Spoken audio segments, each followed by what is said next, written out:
Pues hoy les vengo a presentar la danza de los tests en el mundo del software. Mi nombre es Jonathan Olier, soy QA Engineering Specialist en Symmetric. Actualmente tengo más de 11 años de experiencia en el desarrollo web, móvil y híbrido y tengo experiencia como QA, como frontend, backend y arquitectura en la nube. Algunas de las empresas en las que he trabajado son Falabella, Blizzard, Starbucks y Corvette. Y como un dato curioso, pues tengo conocimiento en más de 20 lenguajes de programación. Ok, el desarrollo del software. Es una pregunta muy interesante que en estos días me realizaron en la empresa y es, ¿qué es el desarrollo del software? ¿Es una ciencia o es un arte? Pues esto es a modo de, digamos, de cada uno tomarlo como mejor le parezca. Pero muchas personas piensan que es una ciencia porque tiene lógica, tiene resultados, es predecible y tiene cálculos. Sin embargo, desde mi punto de vista, es más que todo un arte, porque tenemos un diseño, tenemos un enfoque, tenemos una creatividad, una adaptabilidad, una calidad, una expresión y una estética. Al fin y al cabo, estamos desarrollando un producto y este producto, en base a todos estos temas que les he comentado, pues básicamente termina siendo un arte desde mi punto de vista. Entonces, ustedes dirán, ¿por qué una danza?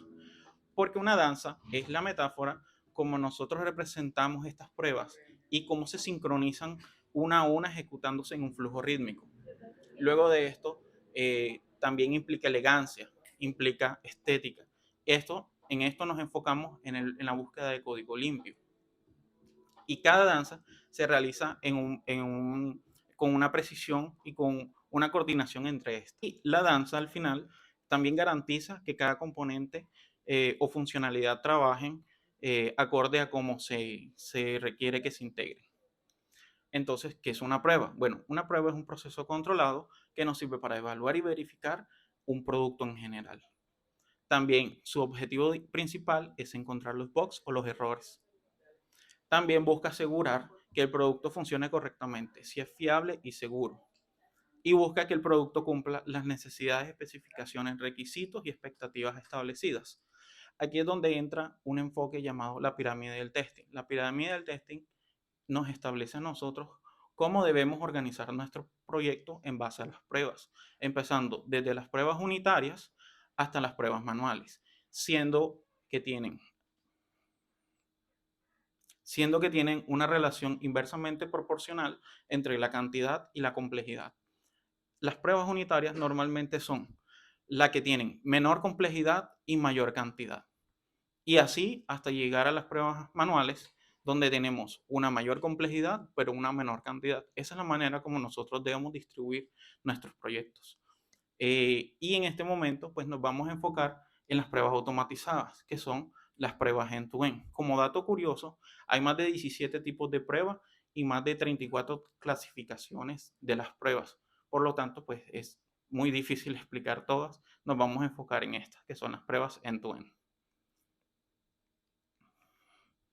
Entonces, ¿qué es una prueba end-to-end?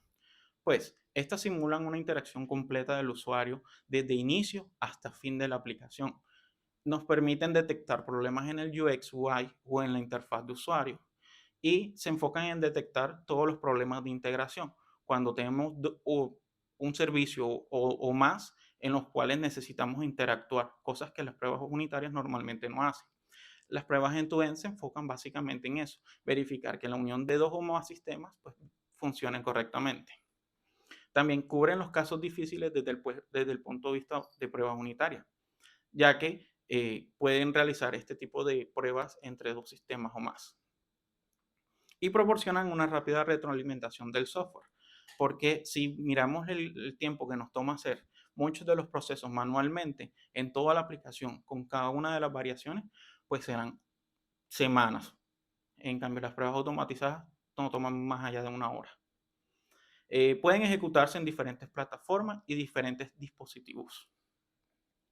¿Qué necesito para crear un set de pruebas? Son 4 cosas básicamente. Un framework que nos permita realizar la escritura de las pruebas. Un enfoque para poder estructurar estas pruebas que estamos escribiendo dentro del framework. Una implementación para poderlas ejecutar y al final un reporte para el análisis de estos resultados. Entonces, ¿qué framework les recomiendo? Pues en la parte mobile tenemos Appium, Detox, Selenoid, Samurai UI Test, El Expreso y Kif.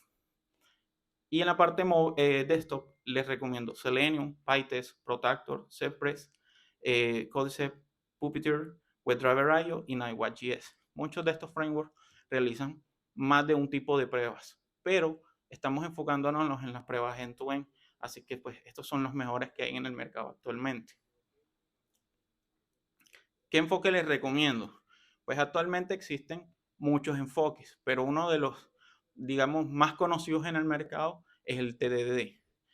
¿Qué pasa con el TDD? Como pasa en las pruebas unitarias, tenemos que cambiar el enfoque como nosotros desarrollamos.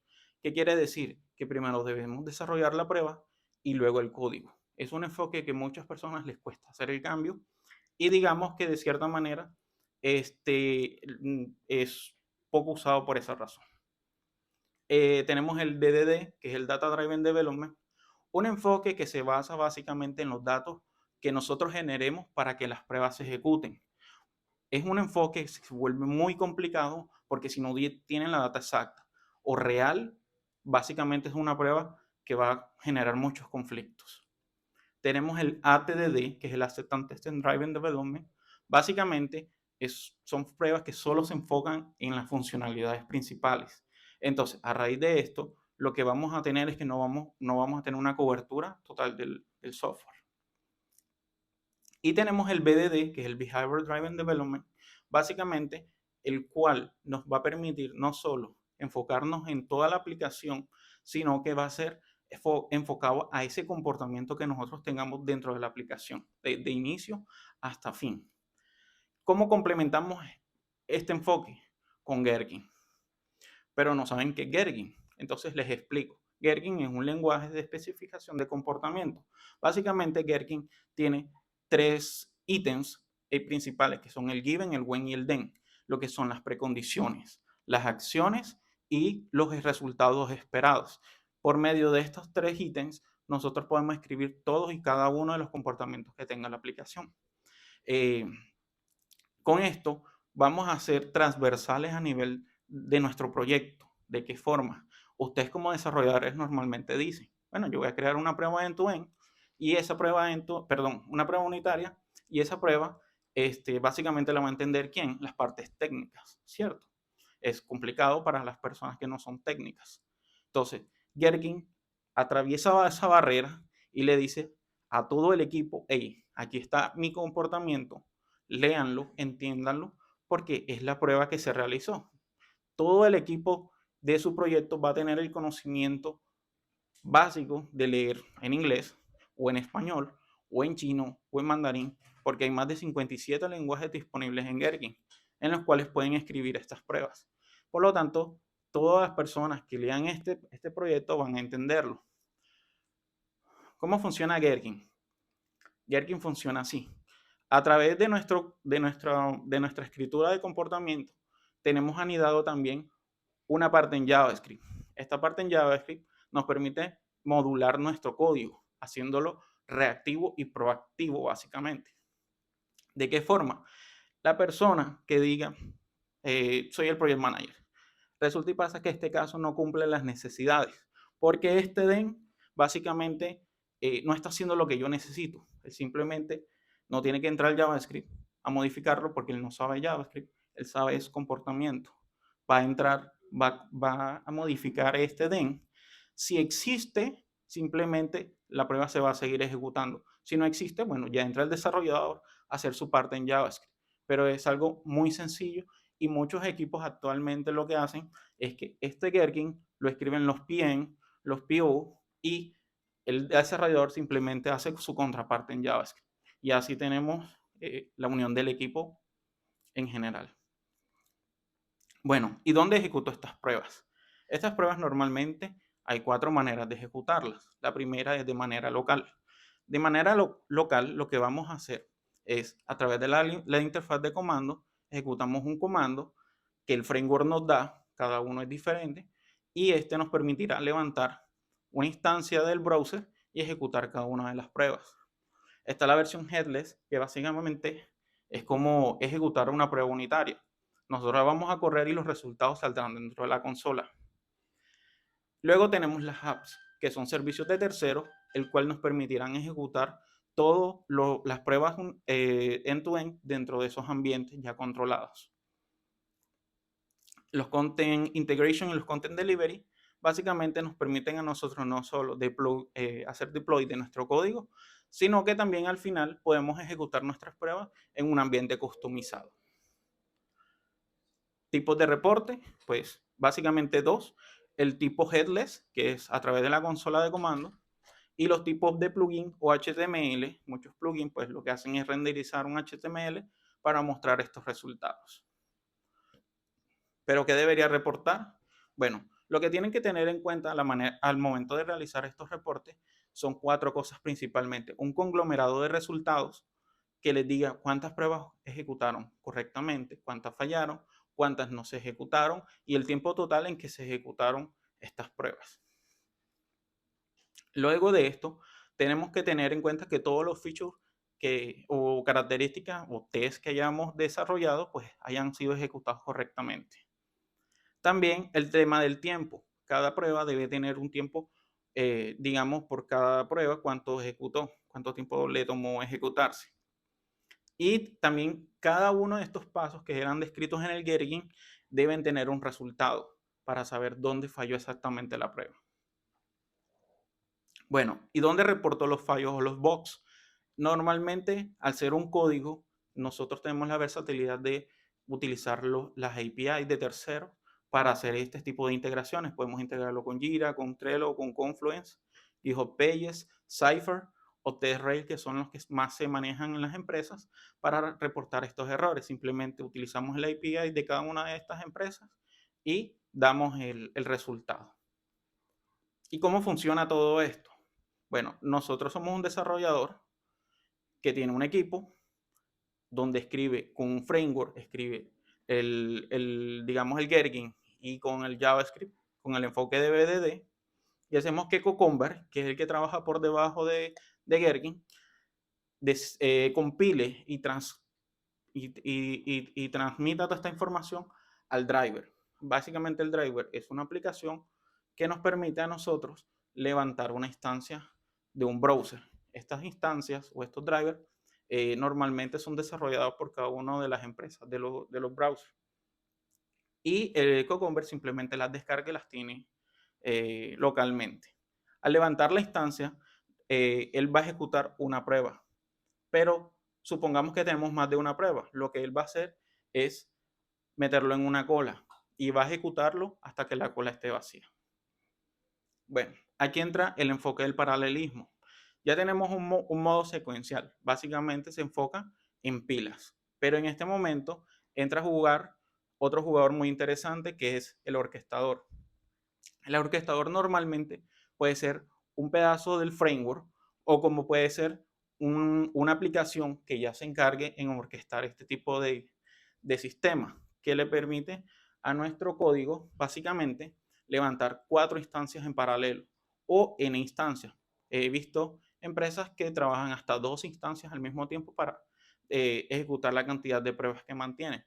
Pero en este punto lo que él va a hacer es que cada vez que alguno de estos browsers se desocupe, pues le va a entregar otra prueba para que vaya desocupando toda la pila de pruebas que tiene. Esto ahorrándonos tiempo en el momento de ejecución. El orquestador no solo hace eso, el orquestador también nos permite levantar múltiples instancias, pero en diferentes versiones. Podemos trabajar con la versión 113, 114 y 115 de Chrome y con cualquiera que nosotros queramos trabajar. Adicionalmente a eso, el orquestador también nos permite levantar múltiples instancias de diferentes browsers con diferentes versiones, pero en este caso solamente ejecutará el mismo set de pruebas, no las va a distribuir entre cada uno de los browsers, sino que va a ejecutar el mismo set de pruebas en cada uno. Luego de esto, el orquestador también nos permite ejecutar diferentes sistemas operativos mobile con diferentes versiones haciendo lo mismo que el anterior, ejecutando el mismo set de pruebas en cada uno. Esto obviamente para pruebas de tipo mobile. Bueno, las buenas prácticas. Tenemos patrones de diseño de pruebas automatizadas. Estos dos patrones se enfocan básicamente en organizar un poco su código, ya sea en JavaScript, en Python, en Ruby, lo que ustedes quieran. Pero estos básicamente son dos patrones que yo recomiendo para personas que están iniciando en el mundo del testing, ya que son patrones muy sencillos. Luego de esto, tenemos la integración con el proceso de desarrollo. Es súper importante que cuando nosotros tengamos nuestro set de pruebas, también podamos integrarlo luego de estas ejecuciones que tenemos. Cada vez que se haga un deploy a la parte de desarrollo, es importante que esto ejecute para que tengan un segundo check en el momento de la verificación de esa integración. Y aparte de eso, en la parte de ahorro de recursos, básicamente, todas las pruebas generan algún tipo de recursos dentro de la empresa, sea un usuario, sea una aplicación, sea un ítem, sea un permiso, cualquier elemento que se almacene de alguna manera debe ser eliminado. O sea, nosotros desarrollamos una prueba, pero tenemos que hacer ese proceso de limpieza. Eh, los patrones de diseño de software. Es muy parecido al primer ítem, pero es para usuarios ya más avanzados, donde usamos patrones de creación estructural y de comportamiento para modelar todo el software. Actualmente en la empresa donde trabajo realizamos esos. Son bastante complejos y difíciles de manipular, pero todo depende de la expertise de cada uno para poderlos utilizar e implementar. Selección adecuada de casos de prueba. Bueno, en los casos de prueba tenemos muchos. Normalmente, digamos que hay 2000 casos de prueba. Pero ¿qué pasa? Nosotros empezamos normalmente a desarrollar o a escribir cada uno de los casos de prueba. No tenemos en cuenta estos ítems. Son muy importantes para no desviarnos del camino. Los primeros son los claves del negocio, como por ejemplo, su aplicación es de encuestas. Pues lo primero es verificar que el usuario haga login, que pueda crear encuestas, que pueda responderlas. Pero también tenemos casos repetitivos. Estos casos de tipo login, donde tratamos de verificar si diferentes usuarios con diferentes dominios como Gmail, como Hotmail pueden ingresar, o que si son, digamos, de algún tipo de permisos especiales o este tipo de cosas, con diferentes tipos de contraseñas, que son números, letras, variaciones. Todo este tipo de casos repetitivos, como los formularios, son ideales para esto. También tenemos los casos de prueba con resultados predecibles. Todos los que tienen que ver con fórmulas matemáticas y resultados, pues nos ayudarán a este proceso. Con tiempo de desarrollo bajo. Si ustedes tienen una prueba automatizada que toma más del doble de una prueba manual, no es un caso que sea elegible para este punto, porque es una prueba que está tomando demasiado tiempo. Mejor lo hacemos manualmente. Entonces, tratar siempre de buscar casos de prueba que tengan un tiempo de desarrollo bajo, con alta escalabilidad. Esto viene más viéndose con el tema de los patrones. Si ustedes escriben un código que no tiene una alta escalabilidad, que no entienden sus compañeros, que no le entiende nadie, mejor dicho, pues no tiene sentido, no tiene una alta escalabilidad.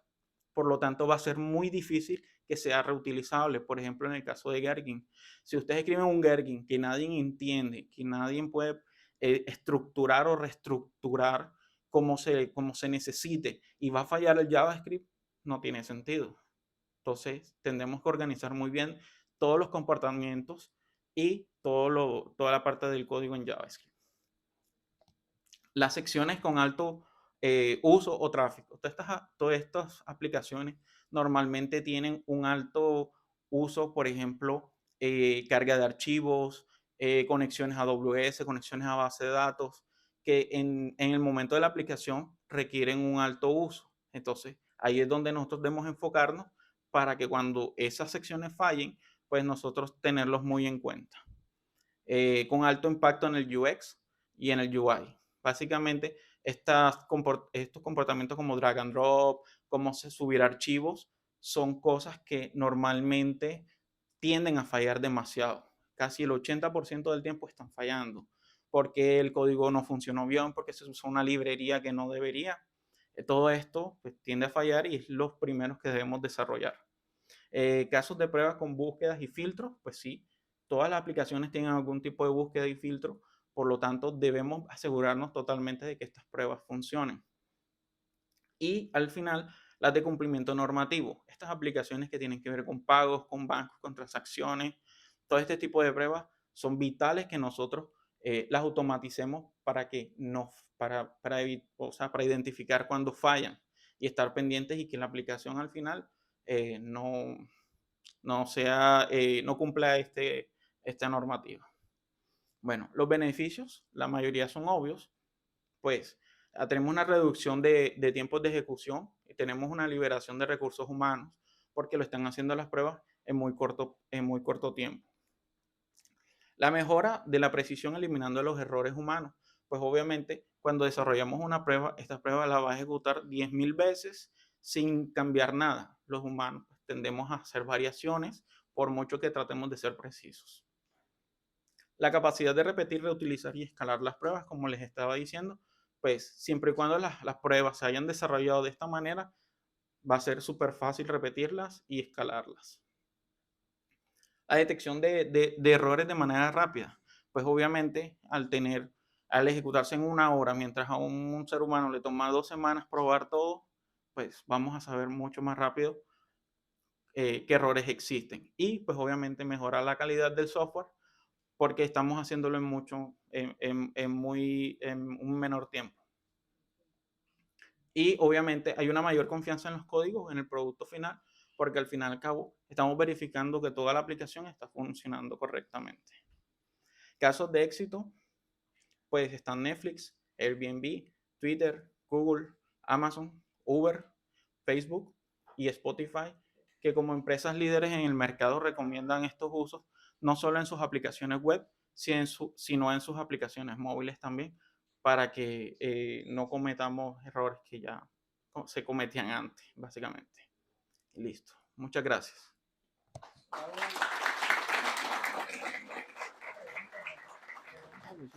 ¿Tienen alguna pregunta, duda, sugerencia? El que tenga pregunta que levante la mano y yo te paso el micrófono. Ya, Jesús. Hola amigo, buenas noches. Muy interesante tu Sí, tema. buenos. Muchas gracias. Yo tenía una pregunta y hay un tema en infraestructura que se habla del chaos engineering o básicamente probar acerca del caos, que es básicamente tumbar infraestructura, tumbar servicios, tumbar servidores. Dentro de las categorías que tú muestras, no hablaste del tema. ¿Esto pertenece a una disciplina diferente a los test o cómo? Sí, porque básicamente estamos haciendo pruebas funcionales, que es una de las categorías que tenemos acá. Básicamente las pruebas que tienen que ver con algo no físico, no tangible dentro de las aplicaciones, entran dentro del proceso del no funcional. Todo lo que tiene que ver con rendimiento, con accesibilidad, con penetrabilidad, que básicamente es el tema de la inyección de código, todo este tipo, son pruebas no funcionales y pues es una gran cantidad de información que en este momento es difícil cubrir. Excelente. Otra pregunta por acá. Buenas noches. Buenas. Gracias, Oliver, por tu charla. Tengo una preguntita relacionada al tema de enfoques que mencionaste ahorita. Sí. Sobre el tema de TDD. Entiendo que el TDD es primero hacer el testing o las pruebas y después hacer el desarrollo. Sí. He visto que hay empresas que hacen lo contrario, como un tipo de anti-enfoque, que primero hacen el desarrollo y después hacen las pruebas. ¿Eso considerarías que es una mala práctica o...? No, porque básicamente por eso existen varios enfoques. El TDD se enfoca en eso, en el primero desarrollar la prueba y luego desarrollar el código. Sin embargo, los otros enfoques, como de pronto traté de explicar, no se enfocan en eso, se enfocan en diferentes cosas. Puedes aplicarlo o puedes no aplicarlo. Inclusive los enfoques podrías hasta mezclarlos sin trastocar lo que cada uno hace. Por ejemplo, 2 ejemplos rápidos. Uno, puedes hacer pruebas unitarias en TDD y puedes hacer pruebas end-to-end con BDD. O puedes tener pruebas BDD con una sección enfocada a TDD y otra sección enfocada al BDD o al DDD o cualquiera de esos. Listo. Acá tenemos una pregunta más. Entonces, por ejemplo, en Next.js, ¿qué enfoque podrías como recomendar para crear este tipo de test de integración? No sé, usando también qué framework como Jest o Supertest, etcétera. Bueno, lo que pasa es que esos dos frameworks están basados en pruebas unitarias. O sea, podrías tratar de hacerlo, pero no es el tipo de framework que es para end-to-end. Como te dije, pues son más de unitarias. Yo te puedo recomendar Cypress, que es uno de los, digamos que los que más uso, porque se integra básicamente de una manera muy fácil y te puede ayudar en cualquier tipo de proyecto end-to-end. Y esto sería como para probar solo backend o desde el frontend. Es desde el frontend, básicamente. Y en backend, o sea, hacer test end-to-end solo Bueno, en backend. el end-to-end es básicamente para el frontend, porque se encarga es de probar la interfaz de usuario. Si quieres hacer pruebas en backend, ya son tipo unitarias porque no tienen interfaz de usuario.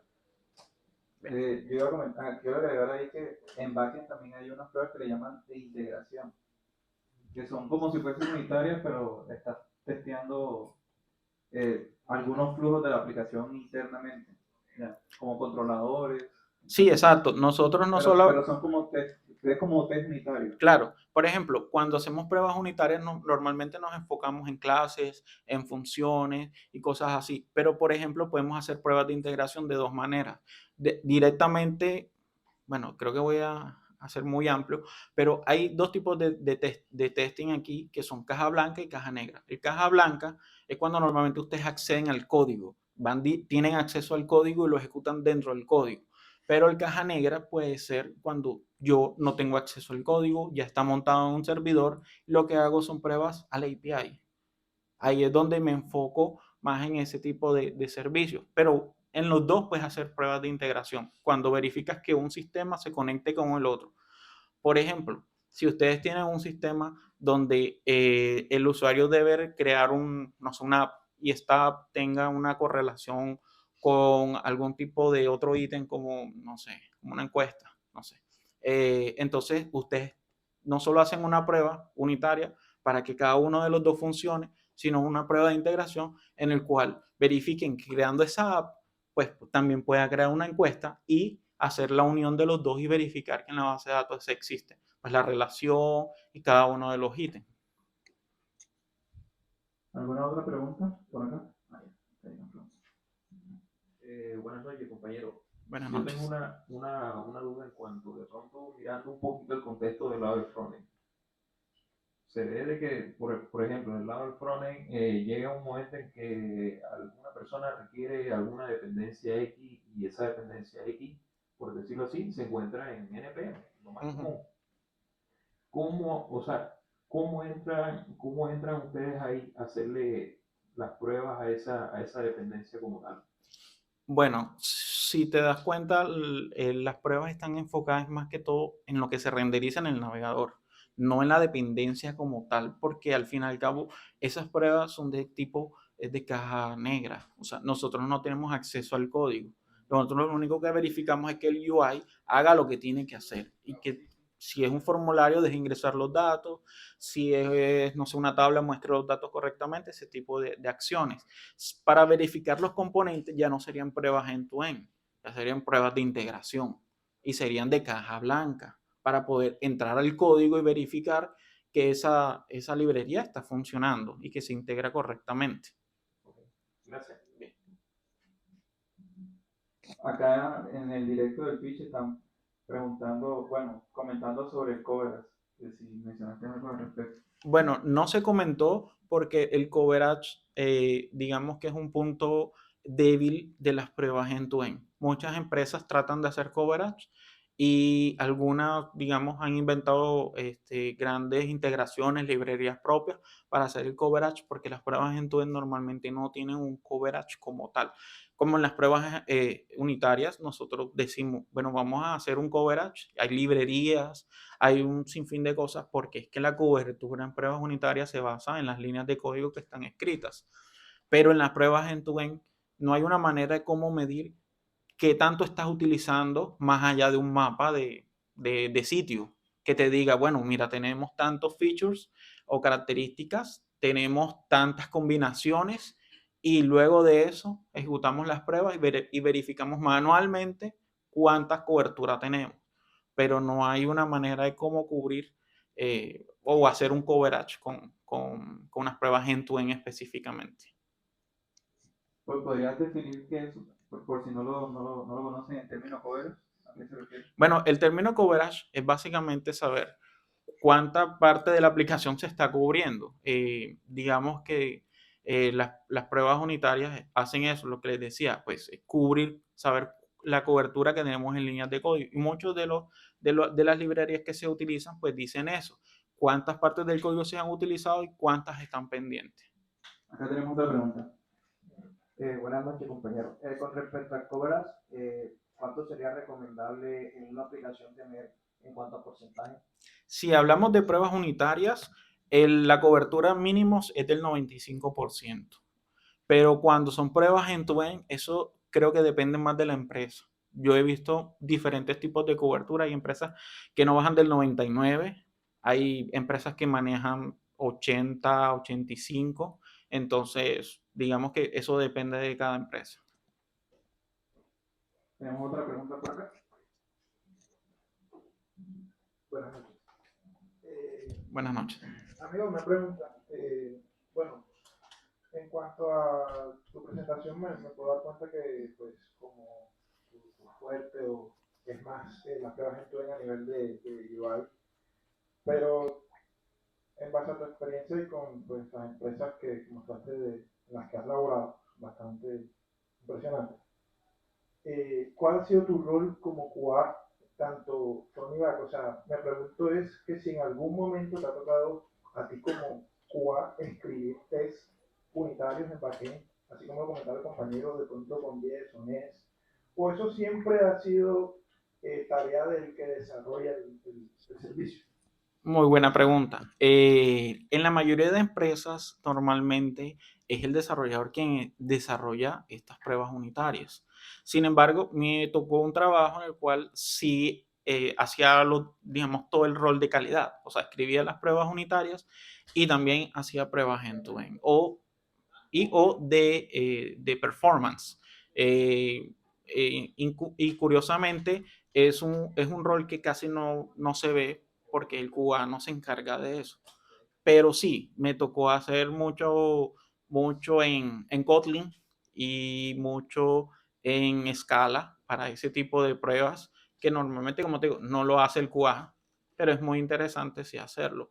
¿Qué te puedo decir? Aparte de que no es común, el desarrollador normalmente tiene que, digamos, hacer esas pruebas. ¿Por qué? Porque es que el enfoque del QA es representar a un usuario.